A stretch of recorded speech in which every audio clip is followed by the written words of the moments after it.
Bom dia, moçada. Beleza? Então hoje a gente vai ver a aula de efeito fotoelétrico, tá? A gente vai trabalhar essa aula de efeito fotoelétrico, que é uma parte muito importante da física moderna.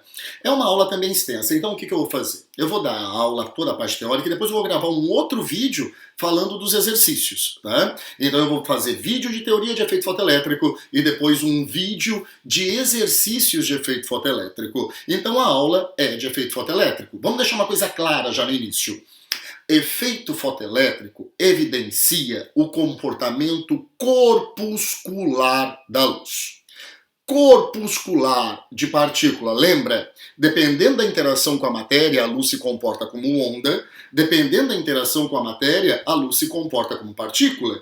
Interferência, por exemplo, difração são comportamentos ondulatórios. Efeito fotoelétrico é um comportamento corpuscular. Isso tem que deixar claro. Primeira coisa, efeito fotoelétrico, comportamento corpuscular. Geralmente quando cai um dos itens, ele pergunta isso, tá? Quando ela é bem teórica, por sinal. Mas, onde nós vemos o efeito fotoelétrico no dia a dia? Essas portas automáticas, elas trabalham o efeito fotoelétrico. Algumas portas automáticas são muito modernas. A pessoa fica com muita confusão na hora de sair, né?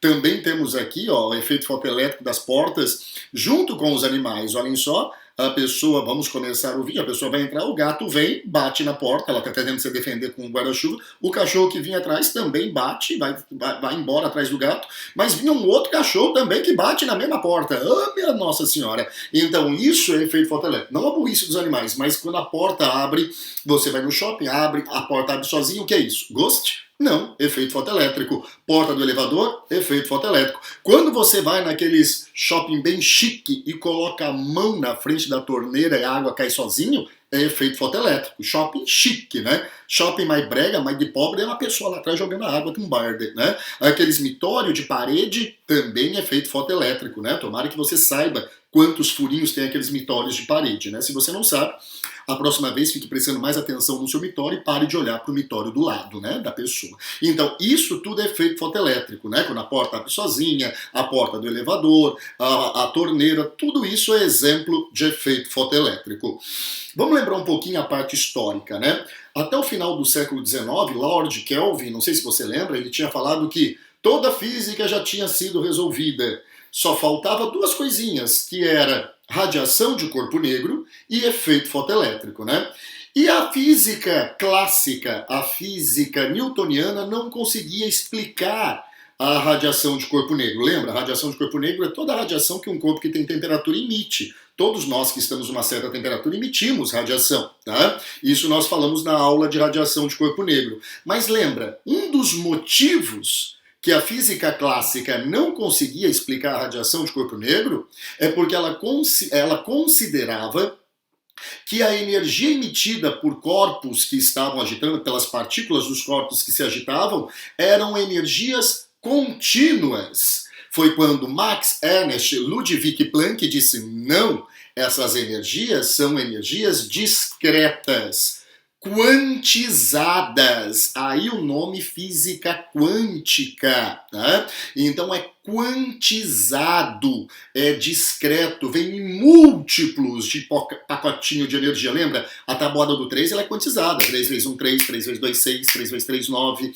Né? Ela é quantizada em 3 em 3. Muitos alunos têm dificuldade em entender esse negócio de contínuo e quantizada. A gente tem um jeito legal de explicar. Quer ver? Ó? Você que assistia Dragon Ball Z, o poder do Goku, que ele falava Kamehameha, era um poder contínuo. Né? Goku, não gostava muito desse desenho, mas é um exemplo legal, né? Goku, que mãe que vai dar nome de Goku para criança? Vai Ku, ninguém vai fazer isso, né? Mas a energia dele era contínua. Já o Ryu do Street Fighter, não sei se vocês jogavam esse joguinho, né? Ele é uma energia discreta. Ah, você é discreta porque ele faz assim, né? Não. É discreta porque ela vinha em pacotinhos. Ele falava Hadouken e soltava um pacotinho de energia. Hadouken, soltava um pacotinho de energia. Hadouken, soltava um pacotinho. E assim sucessivamente.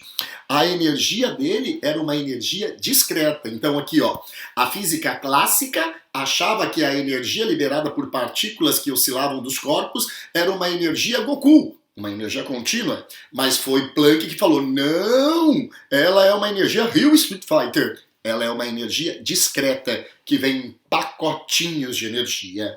Eu vou precisar que você lembre bastante disso, né? Na verdade, quando Planck falou, ele falou que as partículas que compunham os corpos, que ele chamava e fazia uma comparação com osciladores harmônicos, eles oscilavam em frequências, e não em todas as frequências, em determinadas frequências, discretas, frequências quantizadas, né? Múltiplas de um certo valor.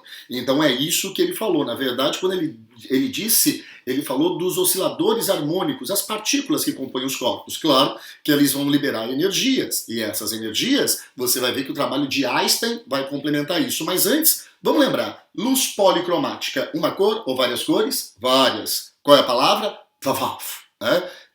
3 vezes intercala por 2 As. Vermelho, laranjado, amarelo, verde, azul, anil e violeta. Isso nós já vimos, né? Mas a gente tem que lembrar. Quem tem maior ou menor velocidade, quem tem maior ou menor comprimento de onda, lambda é comprimento de onda, quem tem maior ou menor frequência, quem tem maior ou menor energia, quem tem maior ou menor índice de refração. Esse N é de índice de refração que a gente vai aprender ali na ótica. E quem sofre maior ou menor desvio? Era simples. Era só fazer um monte de seta de cima para baixo. A lot of many seats, inglês britânico, de cima para baixo. Lembrando, a velocidade de cima para baixo diminui, o comprimento de onda diminui, o resto tudo aumenta, a frequência aumenta, a energia aumenta, a índice de refração aumenta, desvio aumenta. Eu vou precisar disso para algumas questões, olha.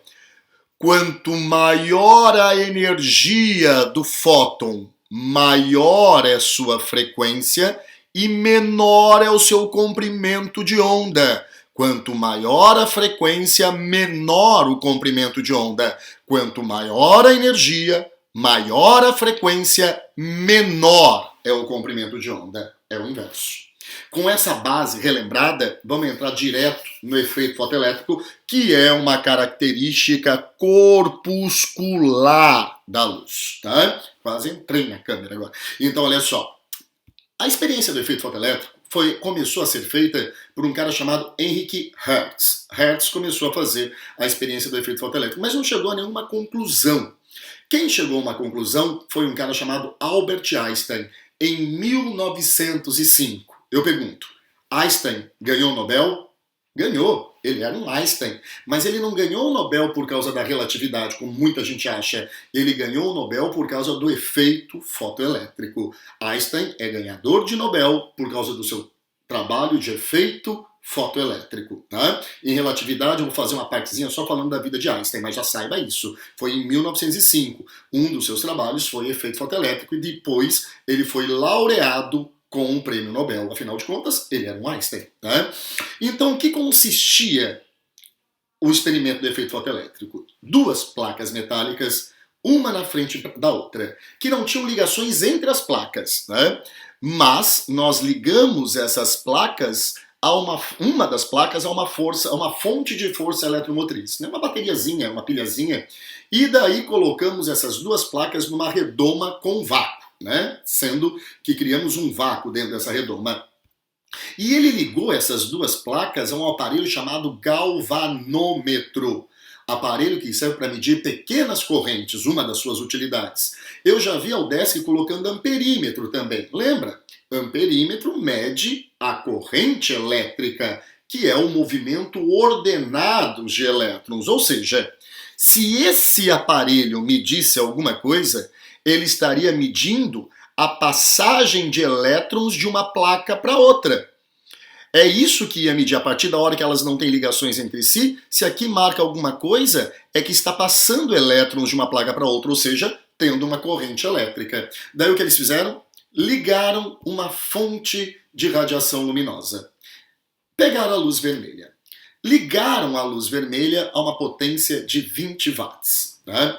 Lembra, intensidade é potência sobre área. Quando eu disser potência sendo dobrada, mantendo a mesma área, significa que eu dobrei a intensidade também. É muito comum em questões de efeito fotoelétrico aparecer potência ou intensidade. Então, olha, eles ligaram a luz vermelha em uma potência de 20 watts.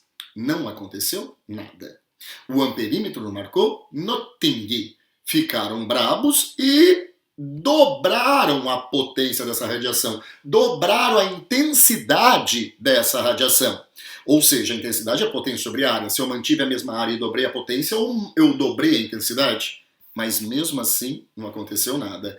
Quadruplicaram a intensidade, não aconteceu nada. Deixaram o dia inteiro, não aconteceu nada. O amperímetro não marcou nenhuma passagem de corrente.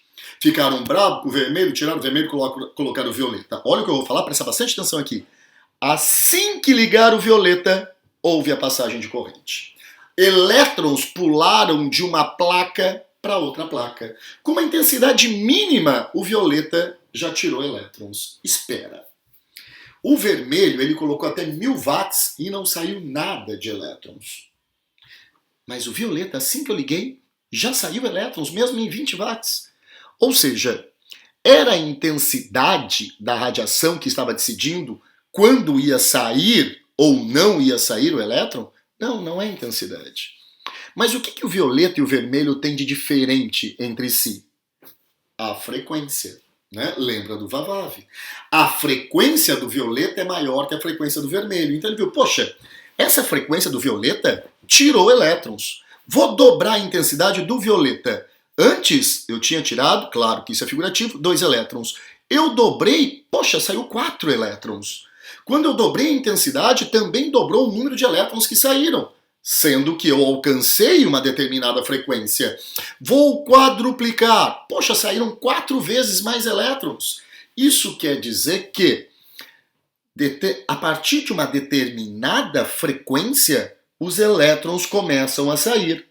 E quando eu alcancei essa frequência, se eu começar a aumentar a intensidade dessa radiação, dessa determinada frequência, o número de elétrons começa a aumentar também. Então, com isso, nós já estabelecemos uma lei de efeito fotoelétrico. Né? Essa lei foi encontrada em antigas pirâmides, né? No sarcófago de um faraó, que quando você olhava esse pergaminho contra a luz aparecia. Nada a ver, olha só. Em determinada frequência, essa frequência chamada frequência limite ou frequência de corte, o número de elétrons ejetados, os elétrons que saem são chamados fóton-elétrons. Pelo amor dos filhos que vocês têm, vão ter ou têm e não sabem ainda. Quem sai da placa é elétron. Quem é ejetado é elétron. Uma das pegadas clássicas falam que quem é ejetado é fóton. Não! O fóton forma a energia radiante. Mas quem é ejetado da placa são elétrons. Professor, então por que eles chamam fóton elétrons? A gente já vai ver. Porque os elétrons, para sair, eles absorvem fótons. Já vou mostrar. Então, em uma determinada frequência, conhecida como frequência limite ou frequência de corte, o número de elétrons ejetados, os fóton-elétrons, é diretamente proporcional à intensidade da radiação eletromagnética. Então, olha só. O número de elétrons ejetados, tá? O número de elétrons ejetados, ele é diretamente proporcional à intensidade, depois que eu alcance a frequência limite. Se eu dobrei a intensidade, eu vou dobrar o número de elétrons, mas eu tenho que alcançar a frequência limite, tá? E quando você olhava esse pergaminho na direção norte na estrela, você via uma mensagem oculta, nada a ver. Então, você tem que saber. Em determinada frequência, chamada frequência limite ou frequência de corte, o número de elétrons ejetados é diretamente proporcional à intensidade. Então, olha, primeiro, intensidade, número de elétrons. Faz o esqueminha aí. Intensidade, número de elétrons. Intensidade, setinha, número de elétrons. Intensidade, número de elétrons. Intensidade, número de elétrons. Intensidade, número de elétrons. Beleza? Tranquilo? Vamos continuar. Então, vamos entender. Olha só. Eu vou dizer que a frequência limite dessa placa é 6 vezes 10 na 14 Hz. O que é a frequência limite? É aquela frequência que a partir dela os elétrons começam a ser ejetados. Dependendo do material, a frequência limite que vai ejetar os elétrons vai ser diferente também.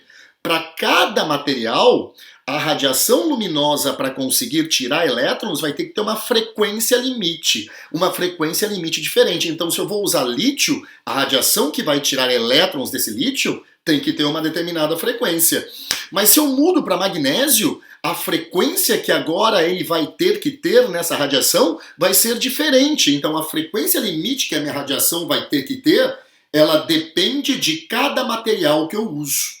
Eu fui claro? Para cada material, a radiação tem que ter uma frequência diferente para começar a tirar os elétrons. Então, olha, eu vou falar que esse material aqui, ele tem uma frequência limite de 6 vezes 10 na 14 Hz. Fiquei na cabeça lá na frente, mas é Hz.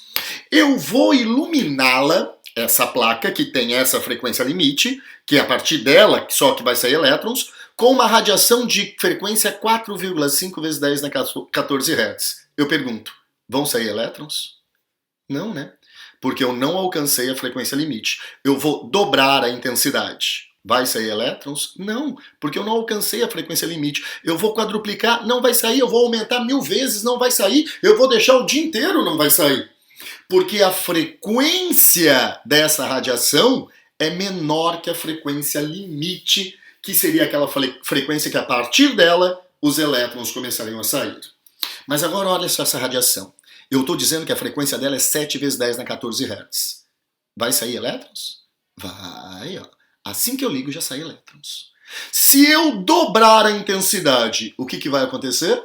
Vai sair mais elétrons, né? 2 vezes mais. Se eu quadruplicar, vai sair 4 vezes mais. Por quê? A partir da hora que eu alcancei a frequência limite, o número de elétrons ejetados é diretamente proporcional à intensidade. Intensidade, número de elétrons, intensidade, número de elétrons, intensidade, número de elétrons, né?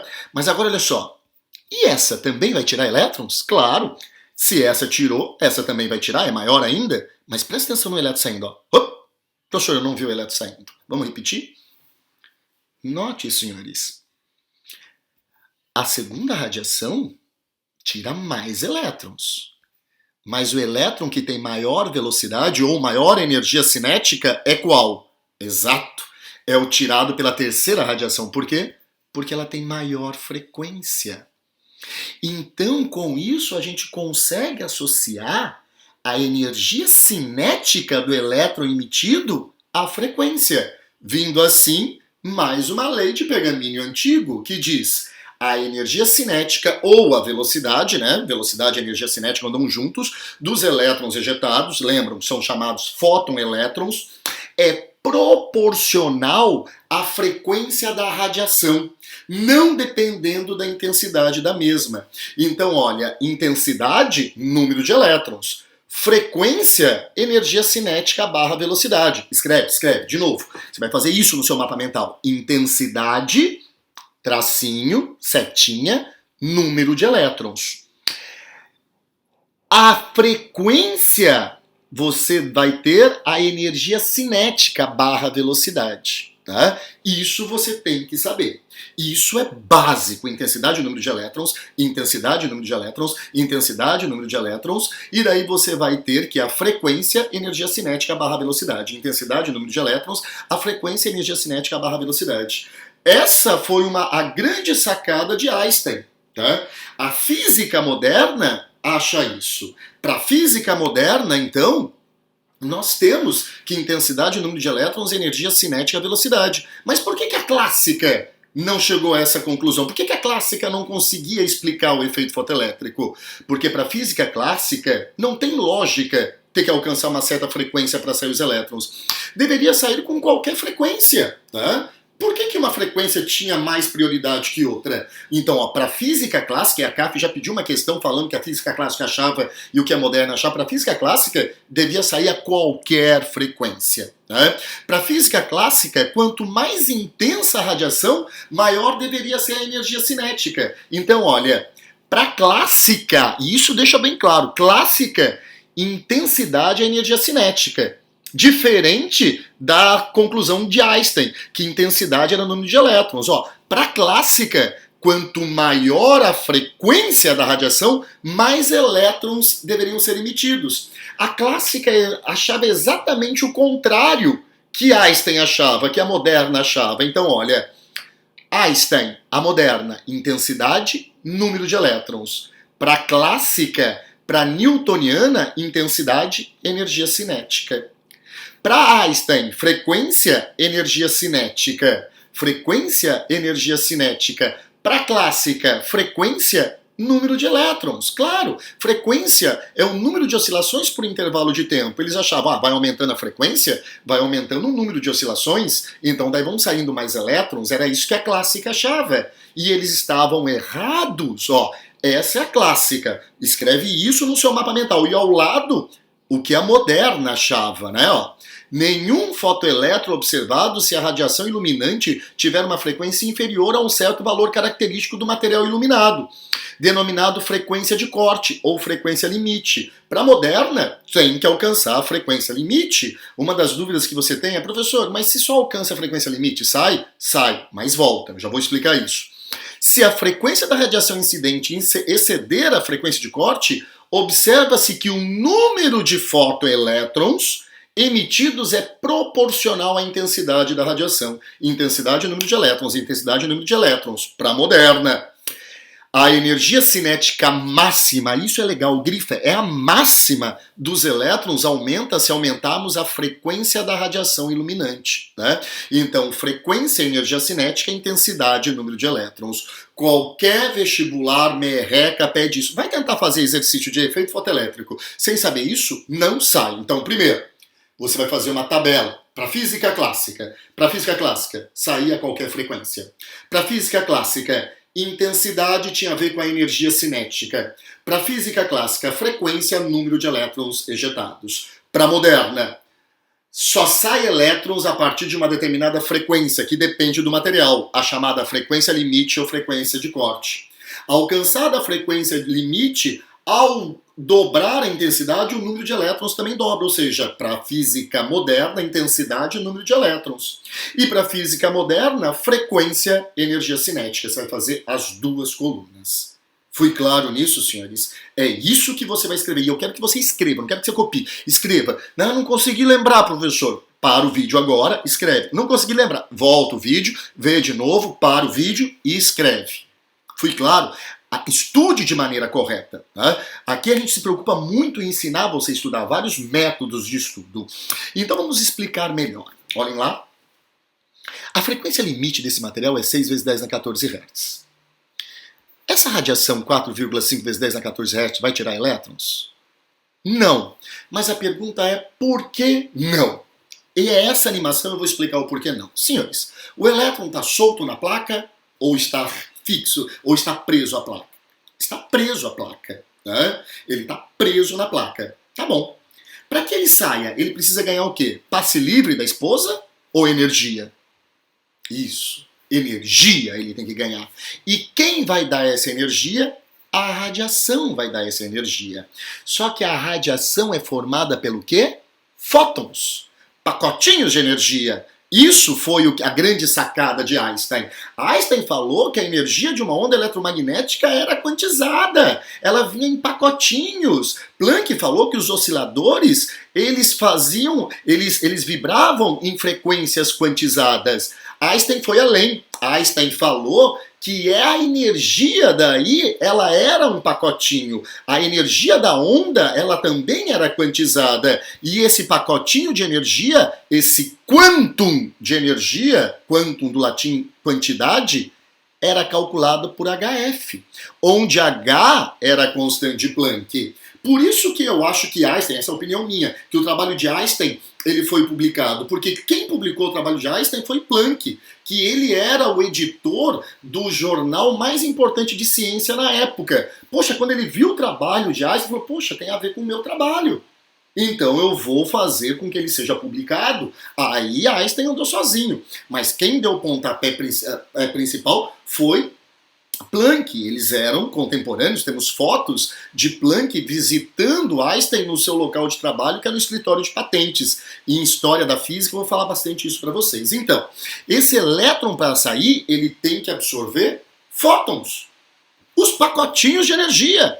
Por quê? Porque a radiação vai dar essa energia para ele. Então, olha a energia que a radiação vermelha consegue dar, HF. Daí ele vai lá e vai absorver esse fóton. Um elétron, um fóton. Cada elétron absorve um fóton só, tá? Mas espera, esse fóton tem frequência suficiente para que o elétron consiga sair? Não, não tem. Se ele não tem a frequência suficiente, a energia não vai ser suficiente. Ele absorve o fóton, mas não tem energia suficiente para sair.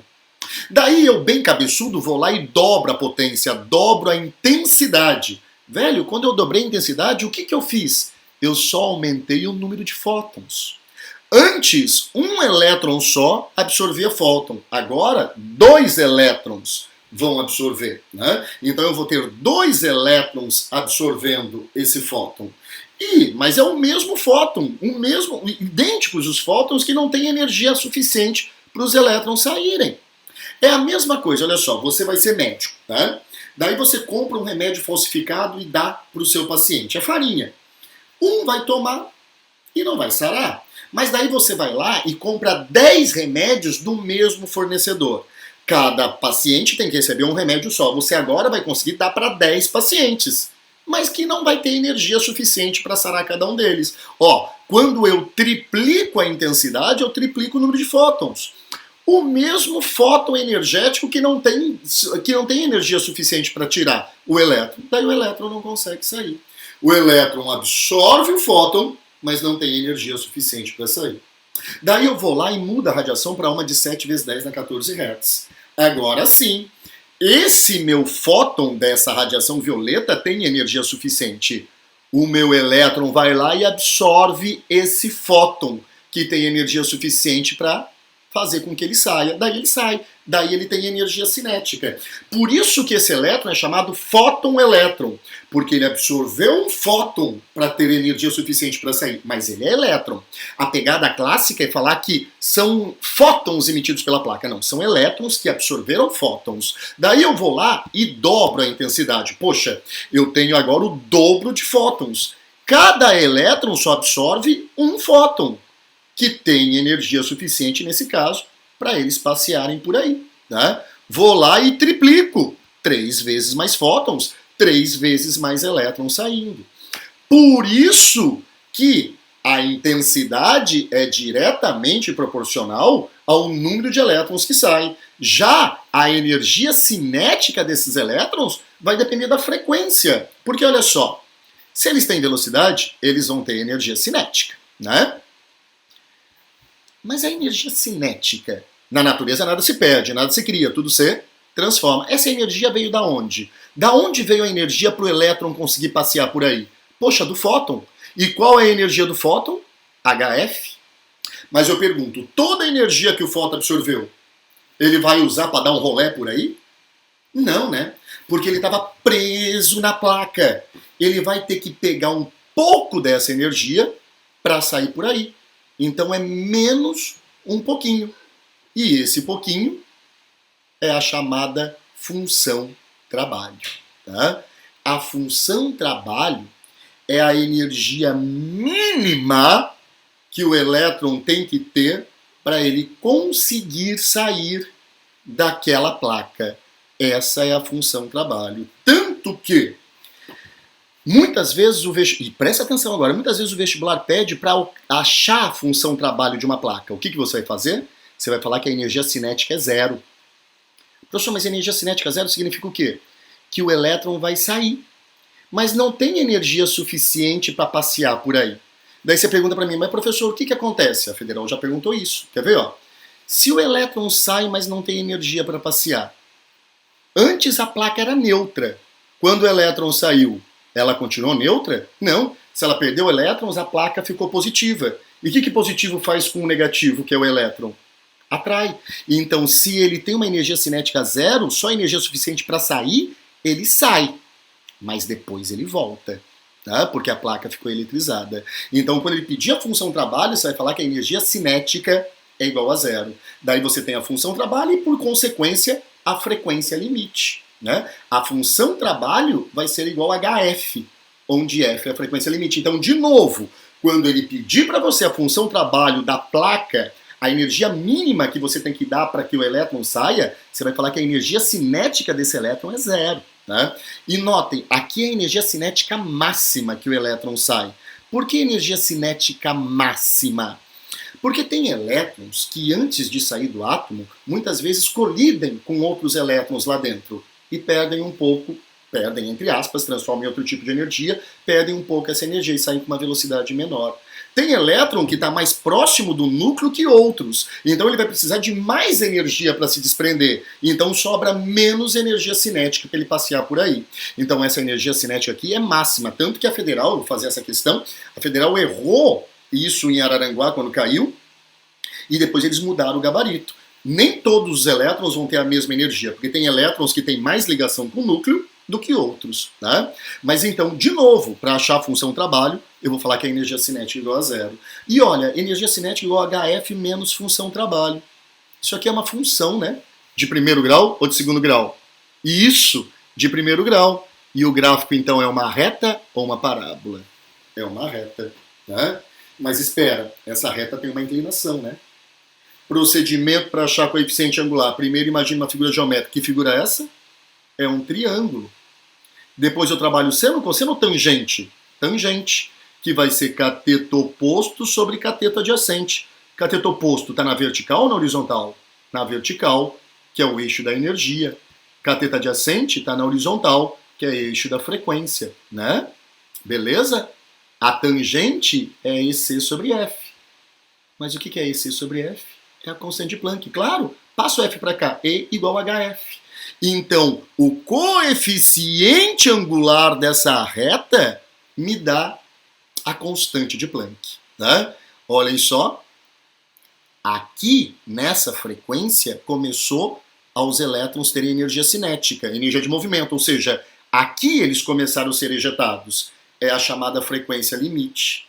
A partir dali, todos os elétrons vão sair. E note, aqui é a função trabalho. Né? Menos a função trabalho para isso aqui ficar uma reta crescente, né? Mas a função trabalho é uma energia. Então, olha, ó, sinal de menos só foi a questão matemática. Quer ver? Ó, se eu prolongar essas retas, eu vou ter funções trabalhos maiores.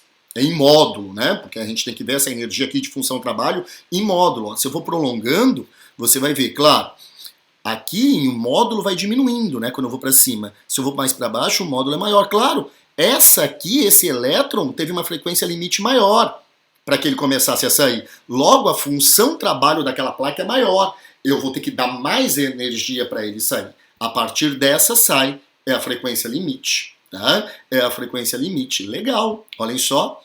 1 elétron-volt é 1,6 vezes 10 a menos 19 joule. Elétron-volt é a unidade de energia. Eu quero que você saiba isso, porque caiu em Araranguá e eles não deram essa expressão. E a constante de Planck, você já sabe, tá? Ela pode ser dada em joule vezes segundos. Esse valor geralmente é dado no formulário, 6,626 vezes 10 a menos 34. Mesmo se ele der esse número quebrado, trabalha só com 6, para ter um valor aproximado. Mas lembra, eu posso trabalhar tanto em joule vezes segundos, como em elétron-volt vezes segundos.